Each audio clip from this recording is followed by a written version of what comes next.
Hi, and welcome to Green Cross Global Talking Heads. It's an absolute pleasure to be here again today, and I am joined yet again by our business lead psychologist, Ellice, and we're going to be talking about legislation.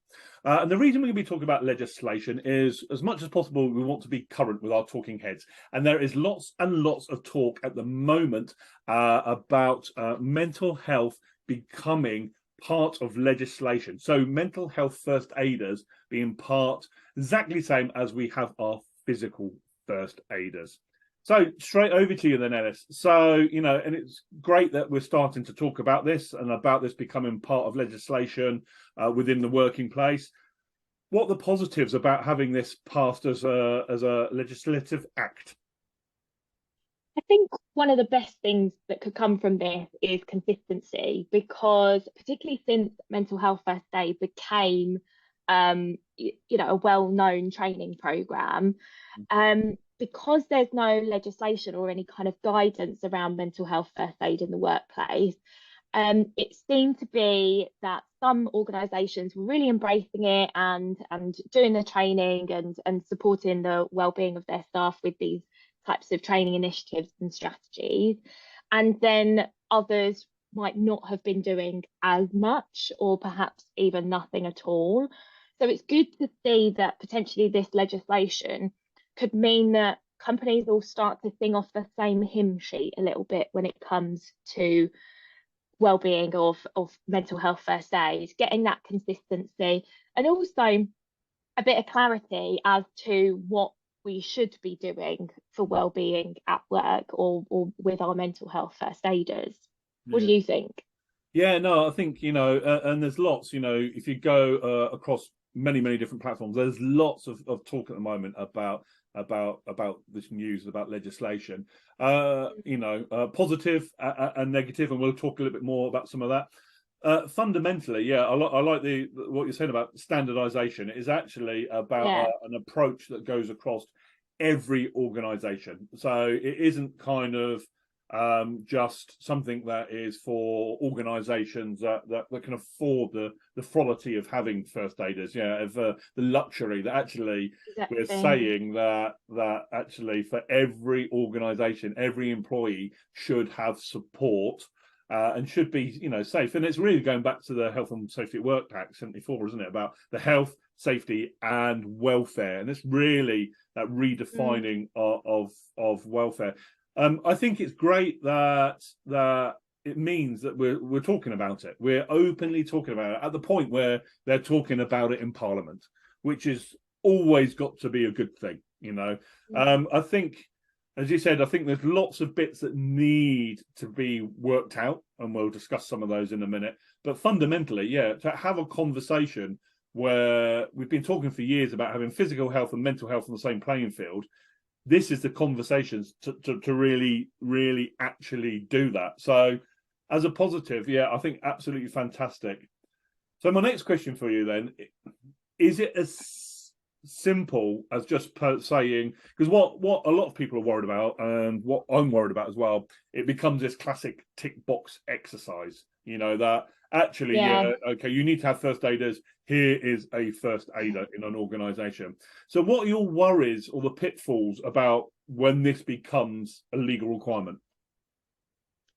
I think that people need to recognise that there's quite a lot of complexity when it comes to enforcing some kind of strategy or creating legislation. And I've seen a lot of things online about criticisms around making this legislation. And often people fail to realise that there's a lot of overlap between legislation. Even though we'll be creating or the government might create a piece of legislation with guidance around mental health first aiders.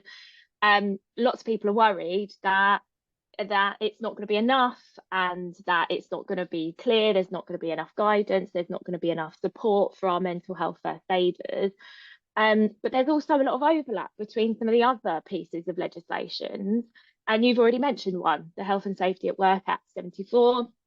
Um, and the management of health and safety health and safety at work regulations 99. Those are ones that are obviously going to have a part to play within this one as well. And just like your first aid at work legislation, you've also got RIDDOR alongside it, and it might not be documented in that piece of legislation, but there will be other pieces that it will connect to and hopefully provide that support. But as I said, if you've got all of these different layers of legislation, then hopefully it will protect our mental health first aiders. I'd like to see that there are the same amount of risk and needs assessments that we do with physical first aid, because there will be different levels of risk for these individuals. Consider an office-based environment compared to business with lone workers, or someone that works in agriculture or construction where there's a high suicide rate. So, it's all very different depending on what organisation you're in. And with physical first aid, there is that risk assessment and needs assessment that is, detailed and that we have to follow. And that's there to make sure it's adequate and appropriate, or that the provisions we're giving is adequate and appropriate. So hopefully we will also have that when it comes to mental health first aid as well. And then adequate training and the equipment that you might need. Physical first aiders need up-to-date first aid kits and all the rest. Our mental health first aiders need the wellbeing supports in place for themselves and also for the staff as well, and the adequate training so that they can successfully do this role. So hopefully with that legislation, it will provide a bit of accountability for a lot of those things. And those are things that I would worry about. I'd want to make sure it's on par with our physical first aid, with all the needs assessments, things like that, so that we can have a successful outcome. No, yeah, I agree, because if you look at, because as I say, we're talking to put on par with physical first aid. And if we look at physical first aid, well, straight away there will be risk assessments, okay, for activities, for machinery, for environments, and this is exactly the same. This coming in as part of legislation, what doesn't change the fact that actually organisations should be doing stress risk assessments. That is already a legal requirement, and lots of organisations aren't. But in physical first aid, then you also have then a first aid needs assessment. So it will look at shift patterns, it'll look at buildings, working environment. It will also look at if people have disclosed physical illnesses already. It'll look at all those different things, and from that, then the level of appropriate physical first aid requirement is then looked at. So you've got the 1-day emergency first aid at work course, which obviously just covers certain things. Then you have the 3-day first aid at work, which has got lots more in it. Obviously, it's 3 days. So I'm hoping that actually it will follow this same process, because since the first aid regs, 1981, it's not been as simple as, we'll just have some physical first aiders. It's programmed and worked out. Because actually, if there is an accident, then an HSC get involved. They come and investigate, RIDDOR reportable. That actually you'll have to show where you did your mapping out of your risk, and then took suitable precautions to protect the staff, visitors, and all those. So, we're thinking, and there's lots of talk going, we can't just put, and that is my worry. So my concern is that isn't done. And the well-being and the psychological safety of that first aider. I've worked with clients and I've done courses where they're very proud that they're going to be the first aider, the mental health first aider, and when you start to dig down into it and actually go, well, how many others are there? Well, there's just me and one other person, or there's just me. Okay, how many in your organisation? Oh, there's 200 of us.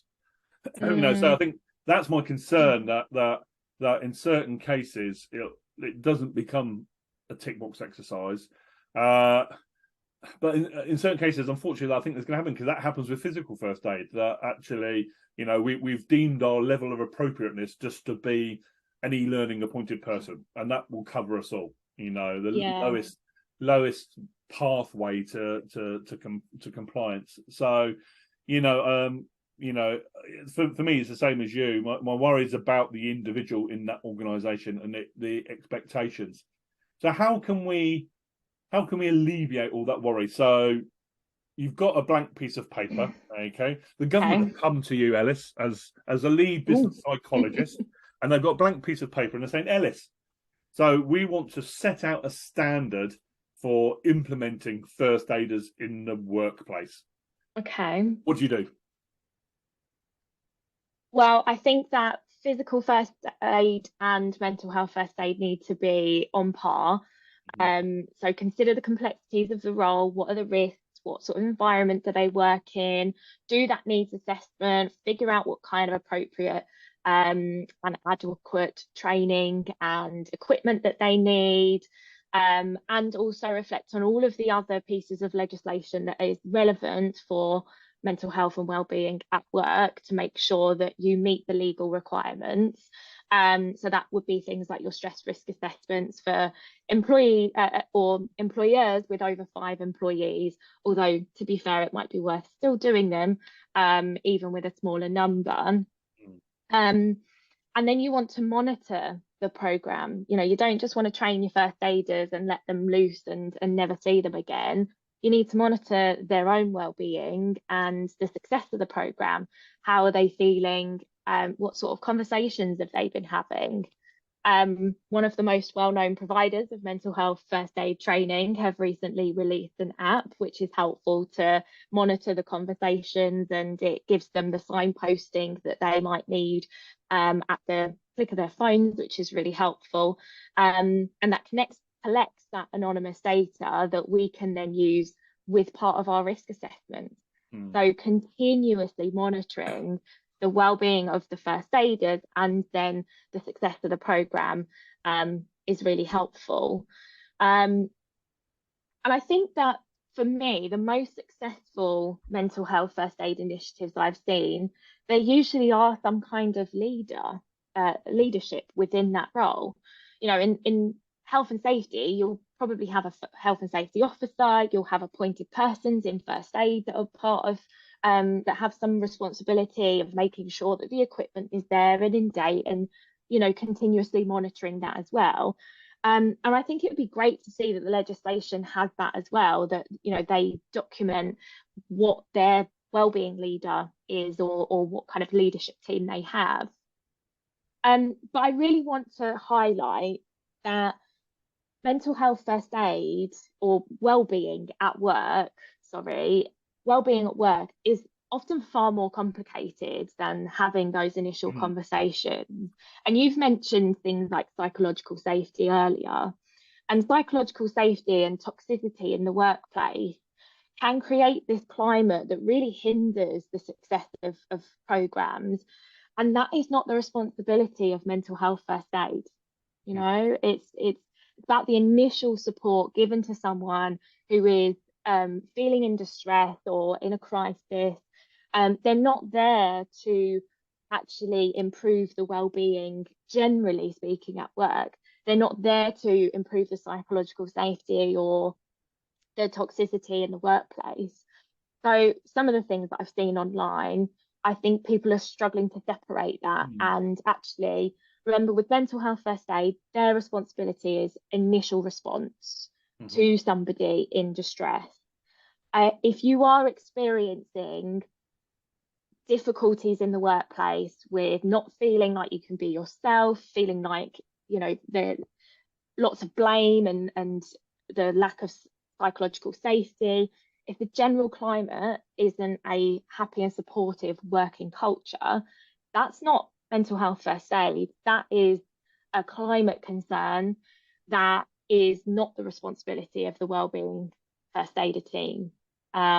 So make sure that you understand that those are two separate things to explore.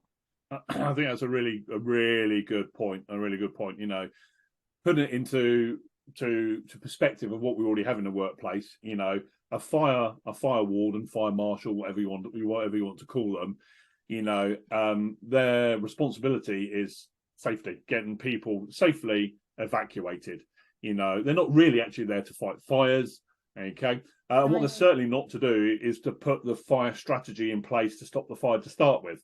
Same as a physical first aider. They're not there to look at the safety of machinery, to check the training on that machinery, has it been serviced. They are a reactionary factor that a workplace will have if it gets to that point, and we'd like to be the point that, okay, we're not going to need reactionary. And same with mental health first aiders, there's reactionary, as much as possible, it is about being preventative. However, it isn't just a saying, accidents, things do happen. And so it's important to have that. But I love the focus. It isn't, about them. They're not therapists, they're not psychologists, they are there if someone is in crisis, to have that initial conversation, to practice good listening. What we need to really be doing is to separate that role and to actually think that actually, it is about your strategy, about actually, psychological safety, about what we're doing at this end with the senior business leaders to actually reduce the amount of times that the mental health first aiders are going to be used. They're still going to be used, and a lot of the time, especially more and more, it's stuff to do with welfare. Massive conversations that I have with people and yourself about financial well-being, about social well-being, about their community, and then I think that's a really brilliant point to highlight that this, they're not putting someone in there. So actually, it's maybe one of the worries as well. They're not going in there to sort out the whole strategy of the organisation. That they're reactive, as you say. And so I love the idea of starting to look at trends, because then when we get a trend of what conversations are, then naturally we can pass that back into the organisation as well, and say, actually, at this point of time, this is what we're experiencing. And then some businesses, or manufacturing, I don't know, it could be financial, that it's the end of year books or it's tax time. We can't remove that danger. But then, like health and safety, if you can't remove the danger, you need to manage it. And so I think those trends can be really, and for me, really, really important as well is about, I think you said about it, is starting to have roles and responsibilities, so they know their boundaries.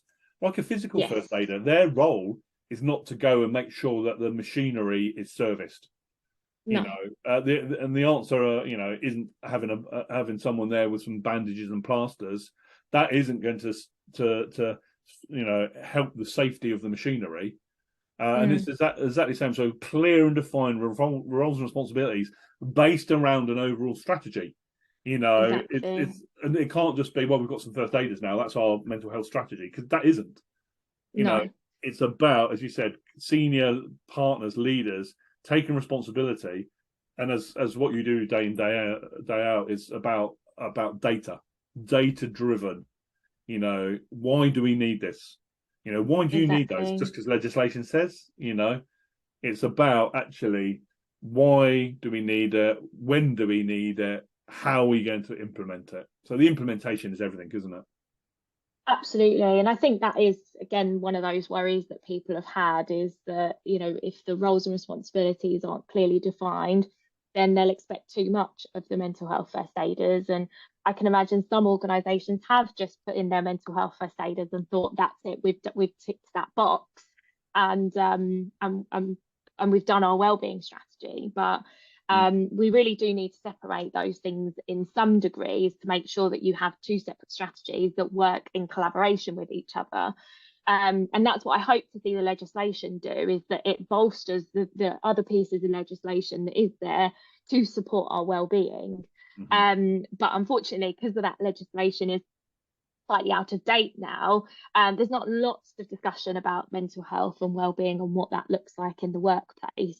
So perhaps this additional one can help us reframe that piece of legislation so that it makes for a more supportive workforce. But I liked how you described it, reactionary support and also preventative support. That's what we need to happen, and it needs to work in tandem, but we also need to make sure we're not overstretching what a mental health first aider is and what they are for. Yeah, they're not suddenly a therapist or occupational health. No. I've done a 2-day course. Okay, now you can implement a complete wellbeing strategy throughout the organisation. It's like